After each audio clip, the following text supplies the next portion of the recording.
오늘 또 우리의 말씀 가운데 우리 예배 가운데 주님이 함께 하실 줄 믿습니다. 우리 함께 보실 하나님 말씀은 우리 느헤미야서 7장 1절로 73절까지의 말씀입니다. 느헤미야서 7장 1절로부터 73절까지 오늘 말씀이 좀 깁니다. 하지만 한 절 한 절 우리 읽으시면서 또 주님의 또 은혜를 허락하실 줄 믿습니다. 한 절씩 저와 교독하실 텐데요. 제가 먼저 읽도록 하겠습니다. 시작. 성이 건축됨에 문짝을 달고 문지기와 노래하는 자들과 레위 사람들을 세운 후에 내 아우 하나님과 영문에 관한 하나냐로 함께 예루살렘을 다스리게 하였는데, 하나냐는 위인이 충성되어 하나님을 경외함이 무리에서 뛰어난 자라.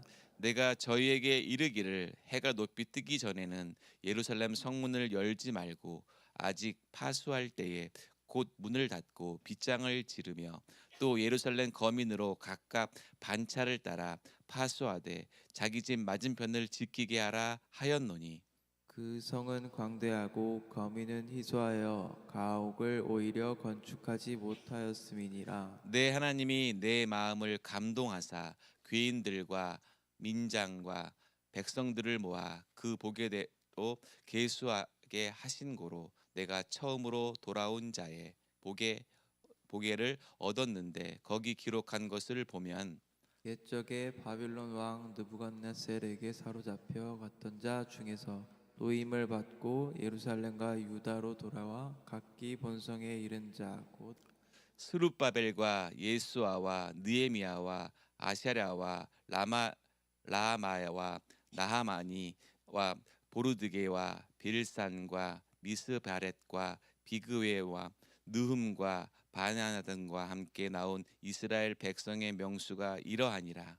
바로스 자손이 2172명이요 스바데오 자손이 372명이요 아라 자손이 652명이요 반 모압 자손 곧 예수아와 요압 자손이 2818명이요 엘람 자손이 1254명이요 삿두 자손이 845명이요 삭개 자손이 760명이요 빈누이 자손이 648명이요 브베 자손이 628명이요 아스가 자손이 2322명이요 아도니감 자손이 667명이요 비그의 자손이 2067명이요 아딘 자손이 655명이요 아델 자손 곧 히스기야 자손이 98명이요 히숨 자손이 328명이요 베세 자손이 324명이요 하립 자손이 112명이요 기브온 사람이 95명이요 베들레헴과 느도바 사람이 188명이요 아나도 사람이 128명이요 베다스마 사람이 42명이요 기럇 여아림과 그바랴와 부올의 사람이 743명이요 라마와 게바 사람이 621명이요 믹마스 사람이 122명이요 베델과 아이 사람이 123명이요 기타 느보 사람이 52명이요 기타 엘람 자손이 1254명이요 하림 자손이 320명이요 여리고 자손이 345명이요 로드와 하딧과 오노 자손이 721명이요 스나 자손이 3930명이었습니다. 제사장들은 예수아의 집 여디야 자손이 973명이요 임멜 자손이 1052명이요 바스올 자손이 1247명이요 하림 자손이 1017명이었느니라. 레위 사람들은 호드야 자손 곧 예수아와 감미엘 자손이 74명이요 노래하는 자들은 아삽 자손이 148명이요 문지기들은 살룸 자손과 아델 자손과 달문 자손과 악굽 자손과 하디다 자손과 소베 자손이 모두 138명이었느니라. 느디님 사람들은 시안 자손과 하수바 자손과 다바옷 자손과 게로스 자손과 시아 자손과 바돈 자손과 르바나 자손과 하가바 자손과 살메 자손과 하난 자손과 깃델 자손과 가알 자손과 르아야 자손과 르신 자손과 느고다 자손과 갓삼 자손과 우사 자손과 바세야 자손과 벳세 자손과 무우님 자손과 느비스심 자손과 박북 자손과 하그바 자손과 하룰 자손과 바슬리 자손과 무히다 자손과 하르사 자손과 바르고스 자손과 시스라 자손과 데마 자손과 느시아 자손과 하디바 자손이었느니라. 솔로몬의 신복의 자손은 소대 자손과 소베렛 자손과 부리다 자손과 아알라 자손과 다르곤 자손과 기델 자손과 스바다 자손과 핫딜 자손과 보가렛 하스바임 자손과 아몬 자손이니 모든 느님 사람과 솔로몬의 신복의 자손이 392명이었느니라. 델말라와 델하르사와 그룹과 앗돈과 인멜로부터 올라온 자가 있으나 그 종족과 보게가 이스라엘에 속하였는지를 증거할 수 없으니 저희는 들라야 자손과 도비야 자손과 느고다 자손이라 도합이 642명이요.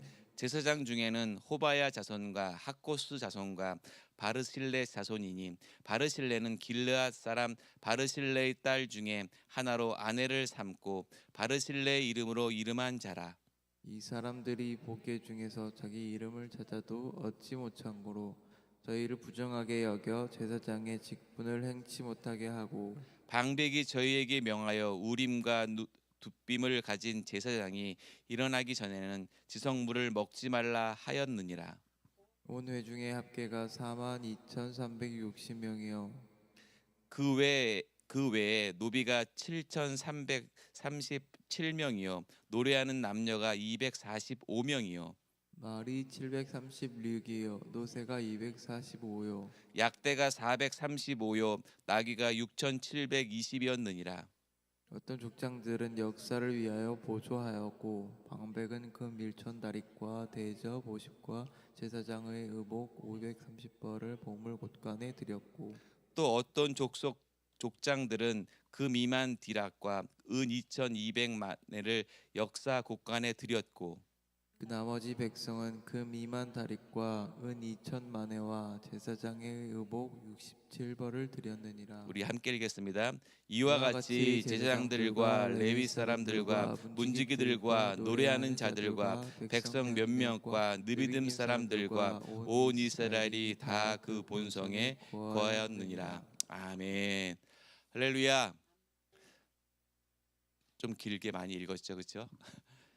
예, 오늘 함께 보신 하나님 말씀 느헤미야서 7장 1절로 73절까지의 말씀을 중심으로 해서 무너진 성벽을 재건한 후에라는 제목으로 함께 은혜의 시간을 나누고자 합니다. 저도 이렇게 가장 이렇게 긴 장으로 설교하기는 처음인 것 같아요. 그래서 또 근데 여러분 우리가 쭉 읽었지만 이 새벽에 발음도 잘 안 되고 약간 좀 정신이 약간 좀 몽롱한 상태인데 이 발음을 하려니까 더 안 되는 것 같고요. 쉽지 않지만 근데요 제가 이 말씀을 준비하면서 이 수많은 이 사람들의 이름이 나오고 수가 나오고 하는데 그 모든 그 순간순간마다에도 하나님의 계획과 예비하심과 역사하심이 있다는 것을 발견할 수 있다는 거예요. 무너진 성벽을 재건한 후에라는 제목으로 제가 오늘 말씀을 나누고자 하는데 우리가 잘 아시는 대로 우리 느헤미야 7장 말씀은요.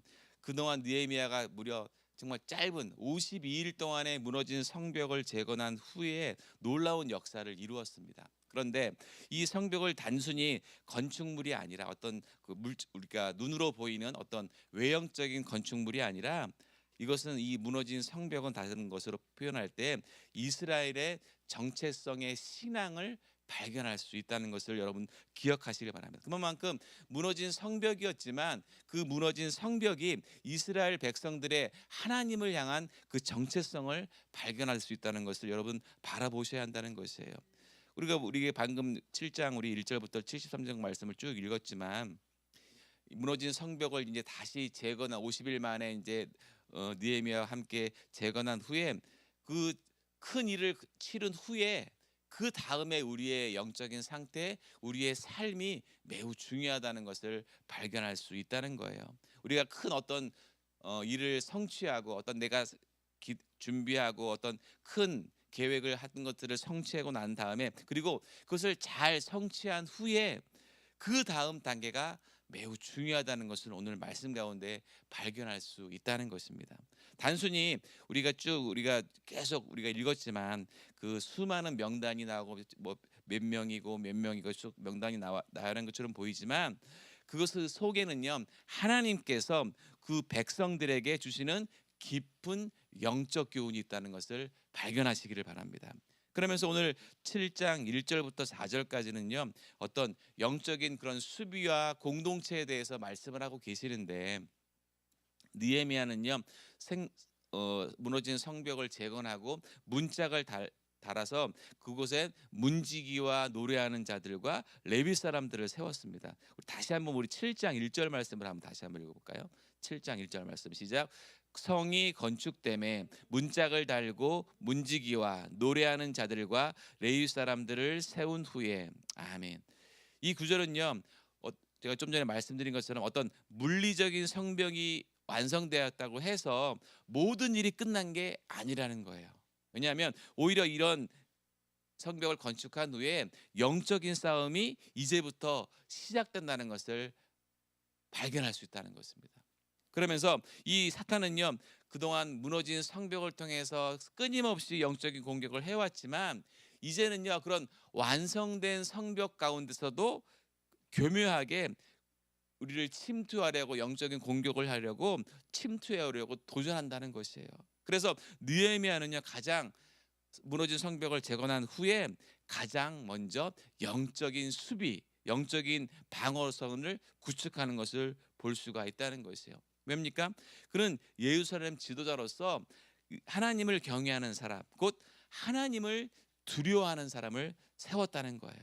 여기서 단순히 두렵다라는 표현이 어떤 뭐 공포감이다, 무섭다 그런 의미가 아니라, 여기서 히브리어로 야레 엘로히림이라는 단어를 썼는데, 그게 하나님을 두려워하는 사람, 단순히 좀 전에 말씀드린 것처럼 어떤 공포나 두려움의 대상이 아니라 하나님을 지극히 높이고, 그리고 그분의 말씀에 온전히 순종하는 사람을 세웠다는 거예요. 그 뜻이 있다는 거예요. 느헤미야는요, 그런 하나님의 뜻 가운데 그런 영적인 것을 잘 준비해서 단순히 성전 문을 지키는 그냥 행정적인 능력이 있고 외형적으로 보이는 그런 강한 사람을 떠나서 하나님의 능력으로 하나님을 신뢰하고 온전히 순종하는 사람을 문지기로 세웠다는 것이에요. 그래서 우리가 사랑하는 성도 여러분, 우리의 삶에도 내 삶의 어떤 영적인 성벽을 쌓는 것이 매우 중요한데, 그것이 우리가 그동안 우리 영적인 삶을 성벽을 세우기 위해서 열심히 기도하고 예배하고 봉사하고 헌신을 하는 영적인 성벽을 굳건히 세웁니다. 그런데 그런 굳건히 세움에 있어서 온전한 하나님의 사랑, 그런 문지기를 그 앞에 세워야 되는데, 좀 전에 말씀드린 우리 히브리어 야레 엘로힘, 즉 하나님을 경외하고 하나님 말씀에 온전히 순종하는 사람을 세워야 한다는 것이에요. 그래서 그런 일들 가운데 큰 일을 행하시는 하나님의 일을 기대하고 우리가 영적으로 잘 무장해야 된다는 것을 오늘 본문에 말씀하고 있다는 것입니다.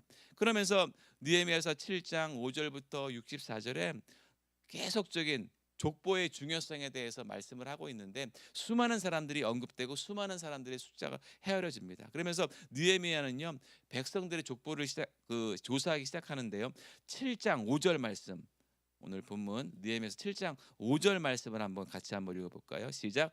내 하나님이 내 마음을 감동하사 귀인들과 민장과 백성을 모아 그 보게대로 계수하게 하신 고로 내가 처음으로 돌아온 자의 보게를 얻었는데 거기 기록한 것을 보며. 아멘. 여기서 단순히 누가 어떤 가문에 속해 있고 어떤 것에 숫자가 속해 있다고 그런 알아내기 위함이 아니라, 이스라엘 백성이 그동안 바벨론 포로 생활을 하면서 그들이 잃어버렸던 그 그리스도인의 정체성, 곧 나는 이스라엘 백성이다, 하나님의 자손이다라는 이스라엘의 백성이라는 그 신분과 하나님과의 관계에 대한 정체성을 다시금 회복시키기 위해서 느헤미야가 지금 족보를 지금 나열하고 있다는 것이에요.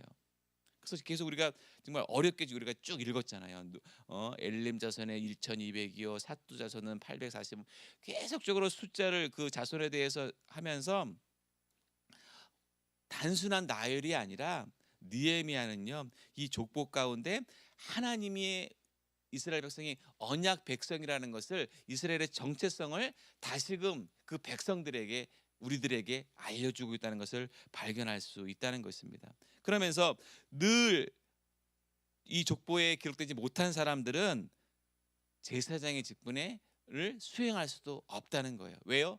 그 마음 가운데 족보의 이름이 없다는 것은요, 하나님에 대한, 이스라엘 백성들이 하나님을, 그리스도임을 인정하지 않고 그 족보에 개입되어 있지 않다면 그 자손들은 하나님의 백성의 이름에 올릴 수 없다는 것이죠. 그러면서 제사장의 직분까지도 수행할 수 없다는 것이에요.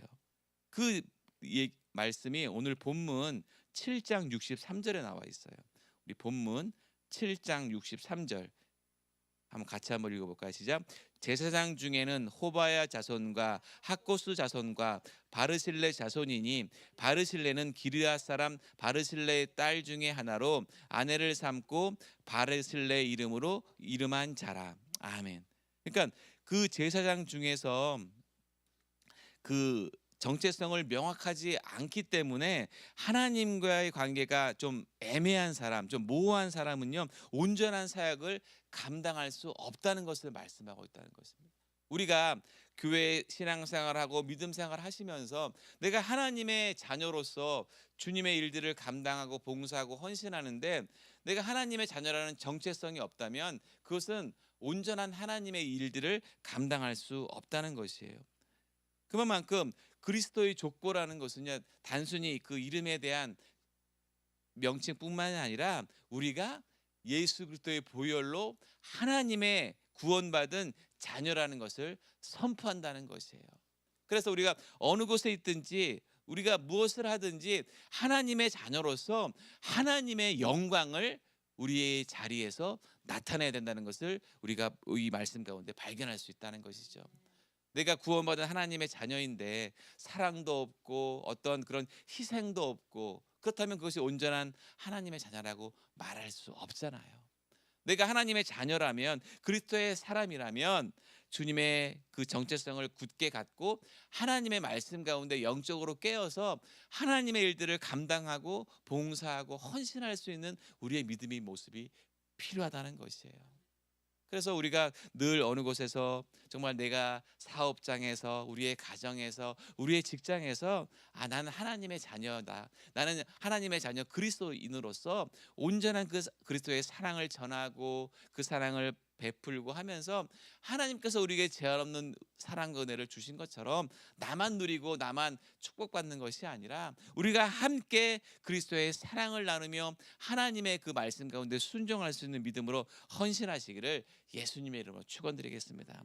그러면서 우리 마지막 느헤미야서 7장 65절부터 마지막 73절까지는요, 이런 이스라엘 공동체를 재정비하면서 그곳에 필요한 헌물에 대해서도 말씀을 합니다. 그래서 이 족보를 통해서 정체성을 확인한 백성들은요, 하나님의 공동체로서 다시 준비를 시작을 합니다. 그러면서 지도자를 중심으로 모여서 재산을 헌납하고, 그러면서 자신들을 하나님의 성전에 온전히 바치는 것을 이야기하는데요. 오늘 본문 7장 70절 말씀, 오늘 본문 7장, 우리 느헤미야 7장 70절 말씀을 한번 같이 읽어볼까요? 시작. 어떤 족장들은 역사를 위하여 보조하였고 방백은 금 1천 다릿과 대접 50과 제사장 의복 530벌을 보물 곳간에 드렸고. 아멘. 그러니까 무리 중에 족장들이요, 역사를 위해서요 보조하였고, 총독도 역사를 위해서 무엇입니까? 그 자신의 단순히 의무가 적으로 드린 것뿐만이 아니라 자발적인 헌신이 있었다는 거예요. 하나님께서 강요해서 드리고 그런 것이 아니라 내가 하나님의 자녀의 정체성을 가지고 하나님의 자녀로서 하나님의 집을 위해서 기꺼이 사역하면서 자신의 헌물을 주님 앞에 자발적으로 드렸다는 것이에요. 그래서 단순히 여기서 헌물에 대한 것을 그 히브리어로 어떤 단어가 쓰였냐면 테루마라는 단어가 그 원어가 쓰였는데요. 그 뜻이 무엇이냐면 거룩하게 구별되어 드려지는 예물이라는 그 뜻이에요. 이 예물은 단순한 물질적 헌납이 아니라 자신들의 삶과 자신들의 마음을 온전히 하나님 앞에 드렸다는 거예요. 그렇게 잘 아시는 대로 성경 말씀에 네 마음이 있는 곳에, 네 물질이 있는 곳에 내 마음이 있다고 우리가 성경 말씀에 나오는 것처럼 우리들의 삶의 마음의 중심에 하나님의 것들을 온전히 구별하여 드리는 것이 매우 중요하다는 것이에요. 어떻게요? 자발적으로. 누가 너 헌금 많이 해야 되고 교회에서 이렇게 뭐 헌금을 많이 해야 됩니다. 그런 것은요 온전히 하나님께서 받지 않으신다는 거예요. 하나님이 없어서 그렇게 우리들에게 요구하셨겠어요? 아니죠. 우리들의 마음 중심을 보고 싶으셔서 하나님께서 우리들에게 예물을 바치기를 원하시는데 그 마음 중심에는요 자발적으로 하나님께 온전히 드려지는 그 마음으로 드리시기를 예수님의 이름으로 축원드리겠습니다. 하나님께서는요 우리의 삶이 재정비되어지고 우리가 다시 하나님께 헌신하시기를 원하신다는 거예요. 우리의 시간, 우리의 몸, 우리의 헌물, 그 모든 것, 우리의 삶 전체를 주님이 하나님의 나라와 의를 위해서 받기를 원하신다는 거예요. 잘 아시는 대로 지금 우리 양평 우리에서 우리 교단의 국제 총회를 지금 열심히 우리 성도들이 열심히 진짜 잠도 잘 못 자면서 열심히 헌신하고 봉사하고 있거든요. 하나님을 위해서 열심히 헌신하시는 우리 목사님들, 우리 사모님들, 선교사님들이 함께 모여서 총회를 하는데 그분들이 잘 되도록이면 좀 좋은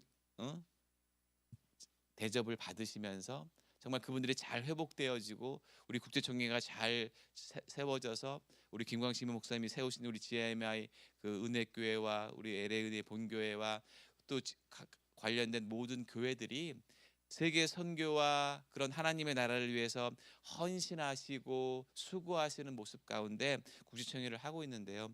우리 성도들이 참 열심히 정말 섬기면서 그 목사님들, 선교사님들을 위해서 우리 사모님들을 위해서 열심히 섬기고 있어요. 왜요? 하나님의 영광을 위해서. 시간이 남아서 하는 것도 아니고 물질이 남아서 하는 분 단 한 사람도 안 계세요. 열심히 막 아침에 출근하셨다가 저녁 때 막 또 오셔가지고 좀 쉬고 싶고 좀 더 나도 내 시간을 갖고 싶은데 그것을 먼저 내려놓고 하나님의 영광, 하나님의 나라를 위해서 열심히 헌신하시는 우리 성도들 그 한 분 한 분을요 하나님께서 정말 놀랍게 축복하시고 주의 길로 인도하실 줄 믿습니다. 왜냐고요? 나보다는 하나님의 나라를 위해서 하나님을 영광을 위해서 헌신하는 그 삶을 주님이 기뻐하신다는 거예요. 나는 하나님의 자녀다. 나는 하나님의 자녀로서 그리스도의 정체성을 가지고 주님께서 원하시는 그 뜻 가운데 내가 영적인 그 분별력을 가지고 세상의 그 무엇보다 하나님의 나라와 영광을 위해서 나는 쓰임 받고 그것을 위해서 헌신하신다면 사랑하는 성도 여러분, 저는 주님 앞에 그렇게 고백하고 그렇게 장담할 수 있을 것 같아요. 그렇게 헌신하는 모든 성도들 주님께서 책임져 주실 줄 믿습니다. 하나님께서 지켜주신다는 거예요. 내가 하나님의 나라와 영광을 위해서 쓰임 받는다면 하나님께서 얼마나 기뻐하시겠어요. 하나님의 기뻐하시는 사람, 하나님의 마음을 기쁘시게 하는 사람은요 걱정하지 마시라는 거예요. 하나님께서 내가 생각하는 그 이상으로 채워주시고 응답해 주시고 놀라운 것으로 축복으로 허락하실 줄 믿습니다. 사랑하는 성도 여러분, 오늘 느헤미야 7장은요 우리에게 중요한 영적 교훈을 우리에게 줍니다. 눈에 보이는 성벽을 쌓는 것도 중요하지만 보이지 않는 영적인 성벽, 영적으로 무장하는 저와 여러분 되실 줄 믿습니다. 우리의 그리스도인이라는 정체성을 잃지 않고 내가 누구의 자녀인지, 우리의 누구의 자녀예요? 하나님의 자녀라는 거예요. 아멘. 저 여러분들은 하나님의 자녀인 줄 믿습니다. 그래서 하나님이 책임져 주실 줄 믿습니다. 우리가 그런 하나님을 바라보시고 오늘 본문 7장 5절 말씀에 그 핵심적인 단어가 그거예요. 하나님이 내 마음을 감동을 주사. 내 하나님이 내 마음속에 감동을 주사. 그럼 여러분 끝난 거예요. 내 하나님이 내 마음을 감동 주신다는 것이 무엇입니까? 하나님이 우리의 삶을 책임져 주신다는 것이에요. 사랑하는 성도 여러분, 오늘 우리의 영적인 성벽을 잘 세우게 하시고 내가 영적으로 잘 깨어서 느헤미야가 50일 만에 성벽을 완벽하게 건축을 했지만 그 위에 더 중요한 것, 영적인 성벽을 우리가 잘 쌓고 세워야 할 줄 믿습니다. 그래서 우리가 늘 주의 말씀 가운데 말씀으로 무장하고 기도를 통해서 하나님의 영적인 것을 공급받아서 여러분이 있는 그 자리에서 영적으로 무너지지 마시고 영적으로 내가 어려움 당하지 마시고 내가 잘 무장하여서 기도와 말씀 가운데 하나님께서 나를 이끌어 가시고 오늘도 다른 무엇이 아닌 하나님의 그 능력으로 영적인 성벽을 다시 잘 쌓고 세상 속에서 내가 그리스도의 자녀로서의 그리스도의 정체성을 분명히 알고 하나님의 복음을 증거하고 하나님의 사랑으로 오늘도 승리하는 귀한 하나 되시기를 예수님의 이름으로 축원드리겠습니다. 기도하시겠습니다. 감사하신 아버지 하나님, 오늘도 주님의 말씀을 통해서 무너진 성벽을 재건한 이스라엘 백성이 다시금 영적으로 단단한 성을 세워가는 느헤미야의 기도와 함께하는 그 이스라엘 백성들의 그 기도처럼 사랑하는 지혜의 은혜교회 모든 성도들이 영적인 성벽을 잘 세워서 어떠한 사단이 침투하지 못하도록 우리가 그리스도의 자녀로서 주의 말씀으로 승리할 수 있는 우리 모두가 될 수 있도록 주여 인도하여 주시옵소서. 성령께서 나를 붙들어 주시고 성령의 능력으로 우리도 오늘도 회복하는 은혜가 임할 줄 믿사오니 아버지 함께하여 주시옵소서. 감사를 드리오며 예수님의 이름으로 기도 올리옵나이다. 아멘.